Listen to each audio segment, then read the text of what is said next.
Last weekend, I went to Freedom Talk, where a whole bunch of liberty lovers gathered to present information and share some ideas.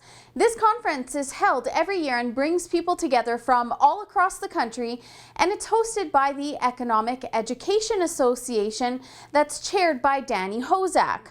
Our resident historian, John Robson, was there and he gave an excellent talk on climate change. So I asked him to explain some of the misconceptions floating around out there in a nutshell. Everything that the global warming alarmists tell you is going to happen in the future is incompatible with everything that we know about what has happened in the past. If you look at the climate and the way that it's changed over the last 12,000 years, over the last 5 million years, over the last 500 million years, you see three things right away. First of all, carbon dioxide doesn't correlate with temperature. It is not the control knob of the climate, in Mark Morano's phrase.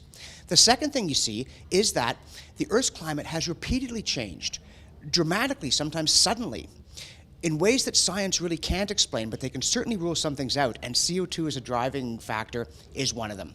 And the third thing is, even if you just look at the last 12,000 years, since the last time the glaciers retreated, you see that there have been periods in the past when the Earth was warmer than it is today. The medieval warm period, the Babylonian warm period. And it wasn't the howling wasteland, the walk through the book of Revelations that Al Gore claims that it will be if temperature goes up. Their models can't predict the past history of the Earth. Their claims about what's driving climate now don't fit the past history of the Earth, and their predictions for what's going to happen don't fit the past history of the Earth. So nothing that they're telling you is true. One of the things that's becoming more apparent is that the loud minority has been overtaking the conversation when it comes to climate change. And I wanted to know if John thought that this side was winning the battle between common sense and alarmism.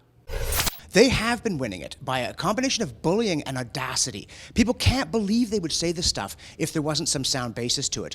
But there's more and more skepticism, and we're finding out odd examples of scientists with their thumb on the scales, but we're also seeing the warming that was meant to go on forever has stopped.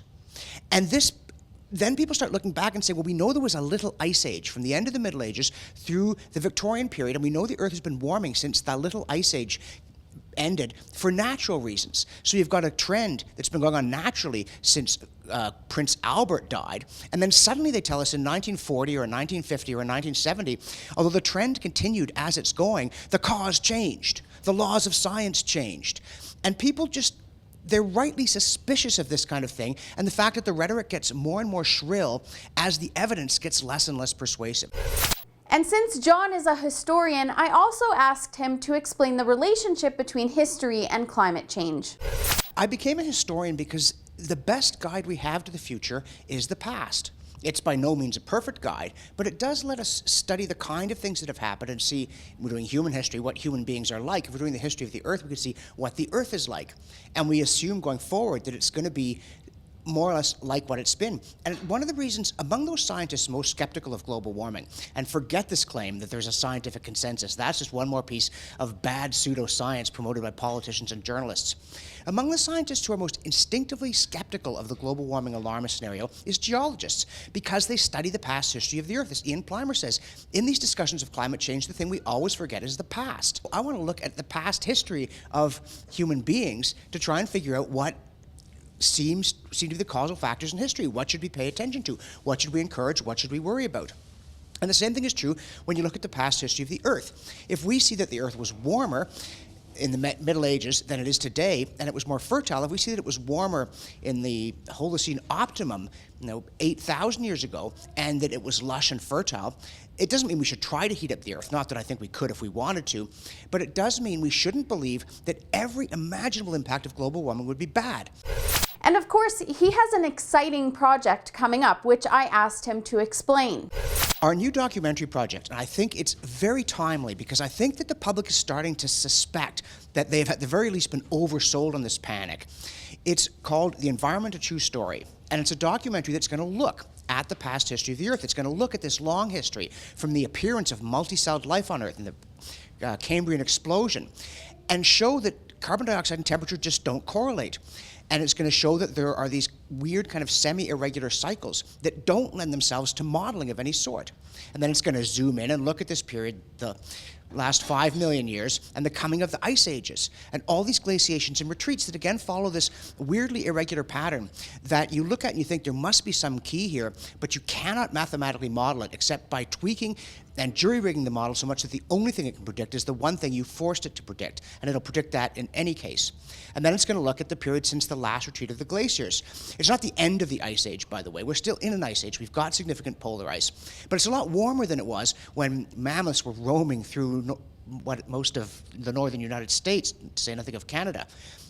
And so that the Earth has been a more pleasant place since it got warmer. And then in fact, we may be looking at a problem of CO2 famine. Carbon dioxide is at historically low levels. Carbon dioxide is plant food. And so it's going to take all that we are being told by the alarmists and compare it with what we actually know and show that everything that they're telling you is wrong. It's not because I'm not concerned about the environment. I'm very concerned about the environment. It's because I want to make sure that we're intelligent about it because I am concerned about bad science leading to bad policy. If you're interested in helping John Robson fund his documentary, you can visit his website at thejohnrobson.com, where there's a link to his Kickstarter campaign. There isn't any limit to how much you can donate, and if enough money isn't collected, you get it all back.